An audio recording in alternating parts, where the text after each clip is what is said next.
everyone, welcome to my channel and today our topic is NCERT exercise 5.2 और video को start करने से पहले मैं अपने कुछ प्रीवियस वीडियो के बारे में डिस्कस कर देती हूँ। मैंने ऑलरेडी 7 वीडियो बनाया हुआ है कॉम्प्लेक्स नंबर से रिलेटेड, जिसमें मैंने कॉम्प्लेक्स नंबर के कुछ बेसिक कॉन्सेप्ट्स के बारे में डिस्कस किया हुआ है और polar representation of a complex number, और उसके बाद मैंने एग्जाम्पल बताया था polar representation of a complex number से रिलेटेड, और उसके बाद मैंने बोला था कि मैं कुछ अदर एग्जाम्पल बताऊंगी। और चूँकि मैंने एनसीईआरटी के सारे एक्सरसाइजेस को बहुत अच्छे से मैंने पूरा कंप्लीट कराया हुआ है, ऑलरेडी मैंने एक्सरसाइज 5.1 के सारे क्वेश्चन सॉल्व करा दिया है। तो ये मेरा नेक्स्ट एनसीईआरटी एक्सरसाइज 5.2 है, जिसमें कि पहला दूसरा क्वेश्चन जो है वो आर्ग्यूमेंट और मॉडुलस फाइंड आउट करना है कॉम्प्लेक्स नंबर का, जो कि मैं ऑलरेडी डिस्कस कर चुकी हूँ। तो अगर आपने वो वीडियो मेरा नहीं देखा है तो प्लीज़ देख लीजिए, मैं उसका लिंक डिस्क्रिप्शन बॉक्स में शेयर कर दूँगी। और ये जो मेरा 3rd से लेके 8 तक का क्वेश्चन है एनसीईआरटी एक्सरसाइज 5.2 में, उसमें कॉम्प्लेक्स नंबर को पोलर फॉर्म में रिप्रेजेंट करना है। So let's start. The third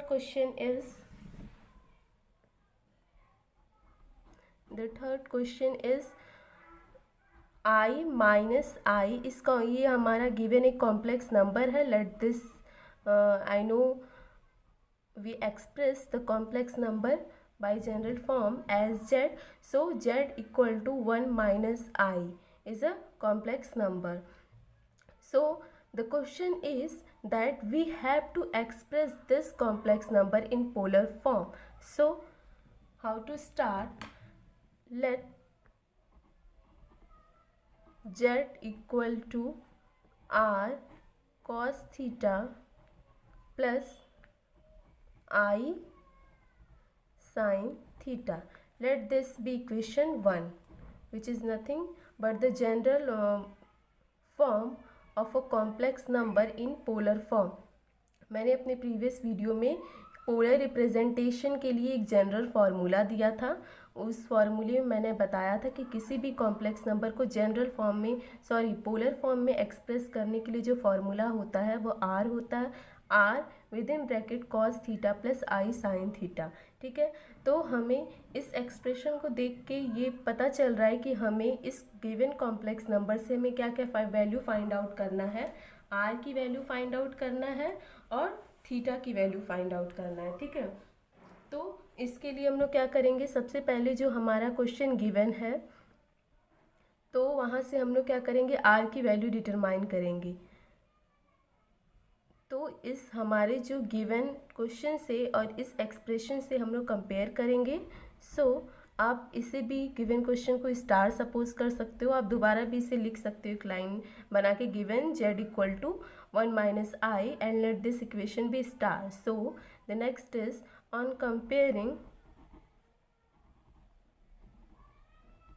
comparing equation star and 1 comma we get. So what we get on comparing equation star and 1, so आप यहाँ से देख सकते हो कि z इक्वल टू, अगर ये r को हम लोग ब्रैकेट के अंदर ले जाएं तो क्या मिलेगा हमें, r cos theta plus r i sine theta. So r cos theta equal to क्या हो जाएगा, 1 हो जाएगा। इक्वेशन स्टार से देखिए r cos थीटा की वैल्यू क्या हो जाएगी, 1 हो जाएगी। ठीक है, और फिर वहीं पर r साइन थीटा की कोफिशिएंट वैल्यू देखिए इक्वेशन स्टार में, तो माइनस क्या होगी, 1 होगी। ठीक है, अब आप इसे इक्वेशन 3rd सपोज कर लो और इसे इक्वेशन 4 सपोज कर लो। सो ऑन स्क्वायरिंग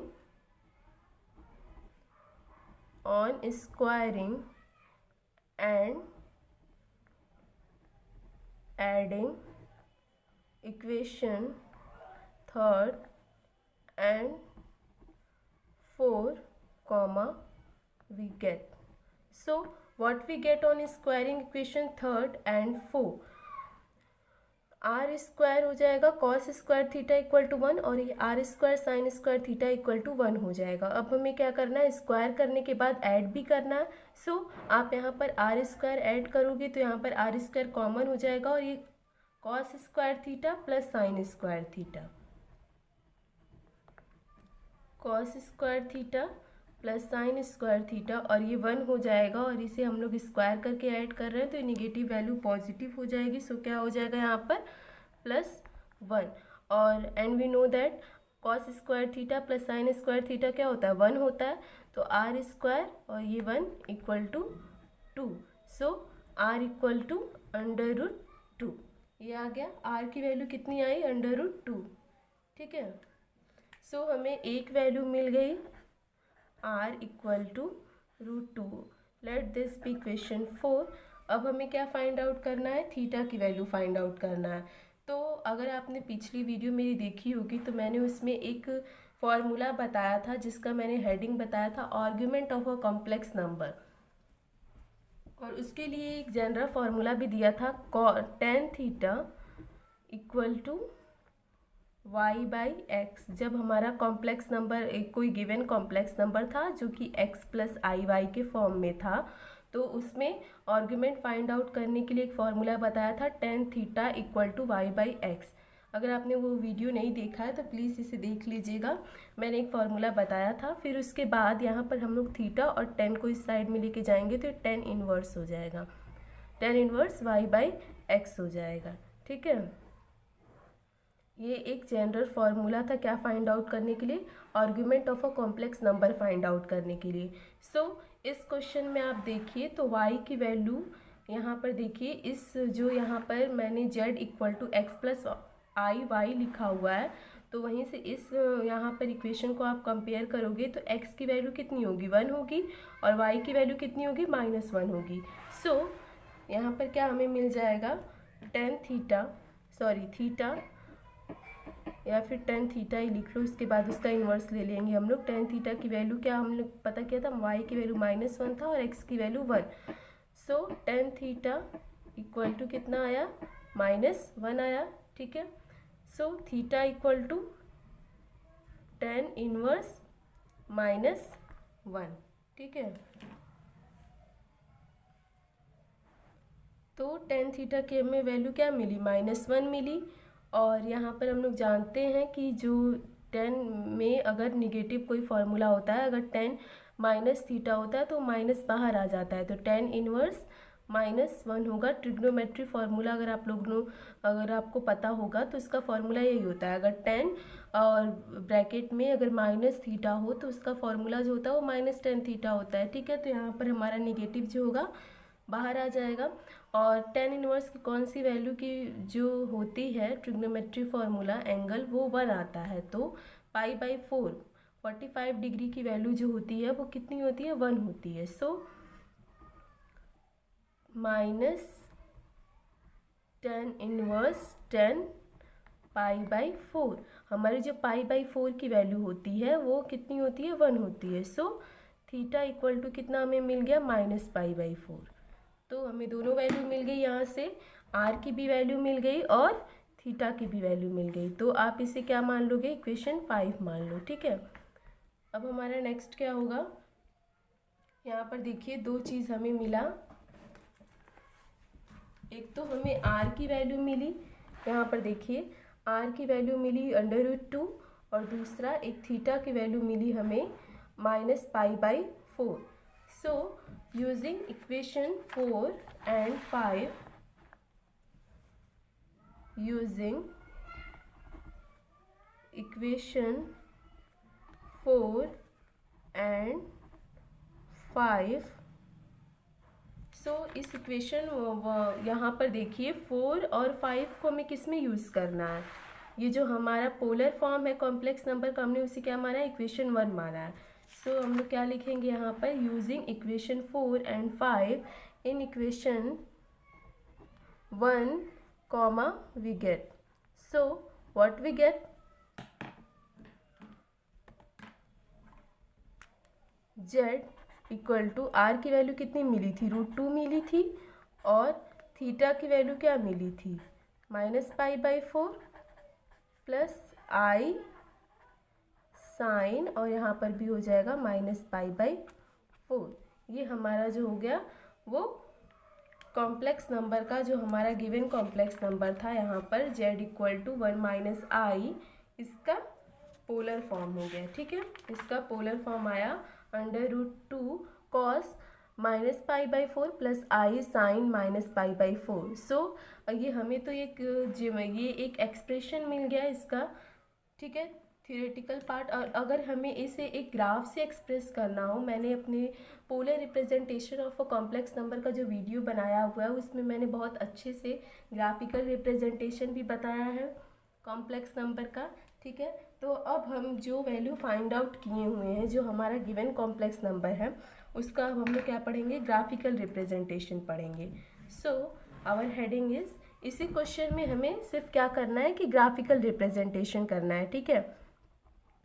तो क्या करेंगे हम लोग, ग्राफिकली रिप्रेजेंट करेंगे। ग्राफिकल रिप्रेजेंटेशन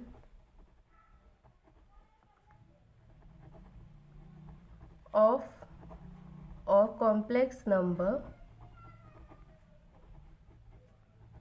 तो हमारा जो कॉम्प्लेक्स नंबर है वो कितना दिया है, z = 1 - i। तो हमने उसी जो बताया था वीडियो में, polar representation of a complex number, उसमें मैंने बताया था कि हम लोग इसे क्या करते हैं, 2 पॉइंट के फॉर्म में एक्सप्रेस कर सकते हैं, x और y, जिसको कि हम लोग क्या कहते हैं, अफिक्स कहते हैं। आप प्लीज़ मेरी उस प्रीवियस वीडियो को देखिएगा, आपका कॉन्सेप्ट और अच्छे से क्लियर होगा, इसलिए मैं ये बात बार बार रिपीट कर रही हूँ, ठीक है। तो x की वैल्यू जो है हमारा 1 है और y की वैल्यू जो है वो -1 है। तो इसको हम लोग ग्राफिकली कैसे रिप्रेजेंट करेंगे, तो अब हम लोग क्या करेंगे, यहाँ पर ग्राफ बनाइए।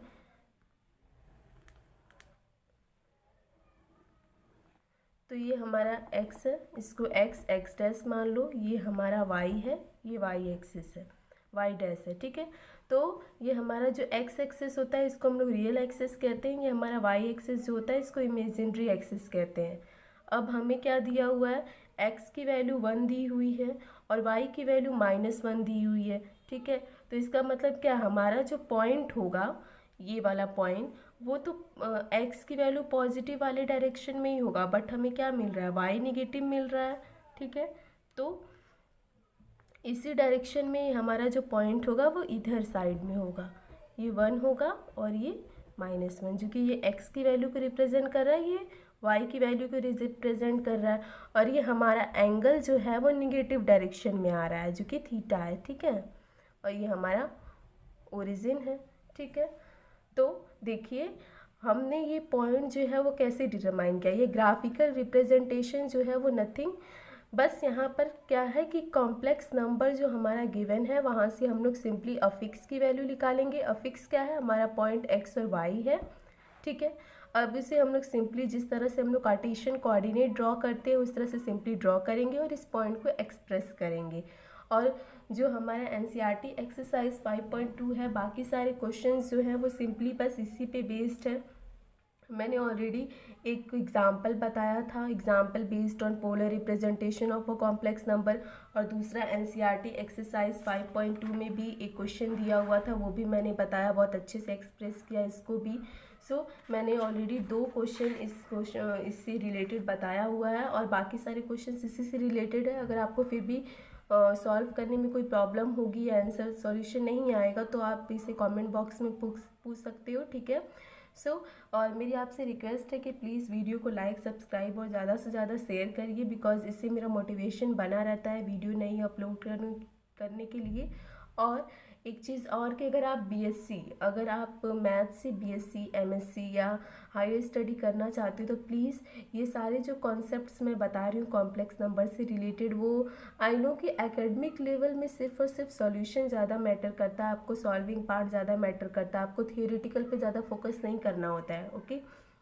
बट अगर आप हायर स्टडी करोगे तो आपके कॉन्सेप्ट्स अच्छे बिल्ड्स होने चाहिए, आपके कॉन्सेप्ट्स क्लियर होने चाहिए, आपको हर एक चीज़ों के डेफिनेशंस अच्छे से आने चाहिए। BSc में भी एक पेपर है कॉम्प्लेक्स नंबर से रिलेटेड, जो कि आपको ये सारे बेसिक चीज़ें बहुत हेल्प करेगी। So thank you for watching my video, have a nice day.